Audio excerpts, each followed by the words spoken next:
সীমান্তে একটি পাখিও যেন বিএসএফ এর হাতে মারা না যায়, এমনই প্রত্যাশা বন্ধুদেশ ভারতের নিকট। কিন্তু বিএসএফ এর সীমান্তে পাখির মতো গুলি করে মানুষ হত্যা বন্ধ হয়নি। ফেলানির মতো হত্যাকাণ্ড আর দেখতে চান না জানিয়ে স্বরাষ্ট্র উপদেষ্টা বলেন, সীমান্তে পিঠ প্রদর্শন করবেন না, নিজেদের উপর অর্পিত দায়িত্ব পালন করুন। শনিবার রাজধানীর পিলখানায় বিজিবি সদর দপ্তরের সীমান্ত সম্মেলন কেন্দ্রে বিজিবির ঊর্ধ্বতন কর্মকর্তাদের উদ্দেশ্যে বক্তৃতাকালে স্বরাষ্ট্র উপদেষ্টা লেফটেন্যান্ট জেনারেল মোহাম্মদ জাহাঙ্গীর আলম চৌধুরী এ নির্দেশনা প্রদান করেন।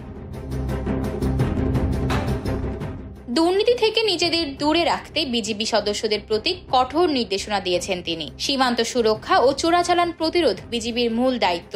এ সময় তিনি বিজিবিকে পেশাদারিত্বের সঙ্গে নিজেদের দায়িত্ব পালন করারও আহ্বান জানান। উপদেষ্টা বলেন, দুর্নীতিকে কোনো অবস্থাতেই সহ্য করা হবে না। যারা ঘুষ ও দুর্নীতির সঙ্গে জড়িত তাদের বিরুদ্ধে কঠোর শাস্তিমূলক ব্যবস্থা গ্রহণ করা হবে, প্রয়োজনে তাদের চাকরিচ্যুত করা হবে। তিনি বলেন, বিজিবিকে আইন অনুযায়ী কাজ করতে হবে। অনুষ্ঠানে বিজিবি মহাপরিচালক মেজর জেনারেল আশরাফুজ্জামান সিদ্দিকী সহ বিজিবি সদর দপ্তরের ঊর্ধ্বতন কর্মকর্তাবৃন্দ এবং ভিডিও টেলিকনফারেন্সের মাধ্যমে BGB sub region commander, sector commander, battalion commander সহ অন্যান্য কর্মকর্তাগণ উপস্থিত ছিলেন।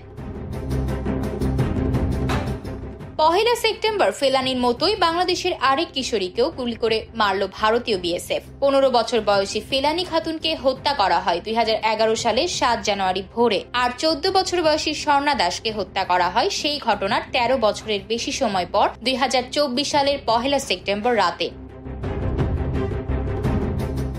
ফেলানি কুড়িগ্রামের অনন্তপুর সীমান্ত দিয়ে তার পিতার সঙ্গে ভারত থেকে বাংলাদেশে ফিরছিল, আর স্বর্ণা দাস মৌলভীবাজারের কুলাউড়া সীমান্ত দিয়ে তার মায়ের সঙ্গে ভারতের ত্রিপুরায় অভিবাসী ভাইয়ের সঙ্গে দেখা করতে যাচ্ছিল।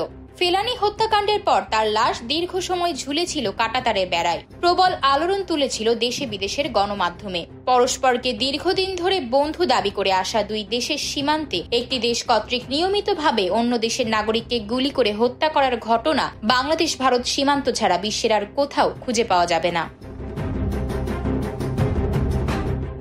আতকিয়া মাইমুনা, বার্তা 24।